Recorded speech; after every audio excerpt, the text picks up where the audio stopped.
ఏమంటుందంటే ఇంకా ప్రాచీన కాలంలో ఉన్నావా ఇప్పుడు ఈ నాగరికతలో అమ్మా, ఏ నాగరికత అయినా ఇవాళ అమెరికా పోతే చీర కట్టుకుంటే ఆర్ ఇండియన్ అంటారు. దీనిలాగా సగం సగం బట్టలు వేసుకుంటే హాయ్ డార్లింగ్ అంటారు.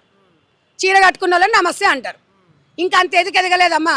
నీ మొగనుకున్నంత ధైర్యము, నీ మొగనుకున్నంత ఉదార స్వభావం ఏ మొగోడికి లేదు. మిమ్మల్ని కూడా టార్గెట్ చేస్తుంది మనసు. No problem. నేను ప్రశ్నిస్తున్నా. మగోడిని తప్పంటుంది. నేను బట్టలు వేసుకుంటా, నన్ను అక్కలాగా చూడురు, చెల్లెలాగా చూడురు అంటే అక్క చెల్లెలను చూసే విధానము భార్య వేరు, అక్క చెల్లెలు వేరు, అమ్మ వేరు. అంటే ఇక ఇవన్నీ ప్రశ్నించిన వాళ్ళందరినీ టార్గెట్ చేయమను. నాకేం భయం లేదు. భయపడతలేవా? నాకెందుకు తమ్మి భయము? నేనేం తప్పు చేసినా తప్పు చేసిన వాళ్ళని నేను పాయింట్అవుట్ చేస్తున్నా.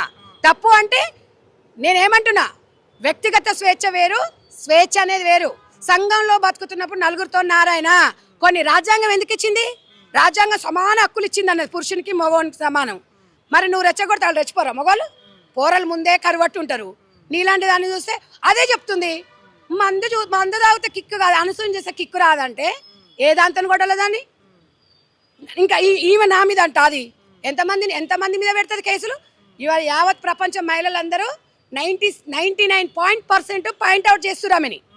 నేనేమంటున్నా, నువ్వు 100% నీ బెడ్రూమ్లో వేసుకో, నువ్వు నీ పిల్లల ముందు వేసుకో, నువ్వు మాకు సంబంధం లేదు.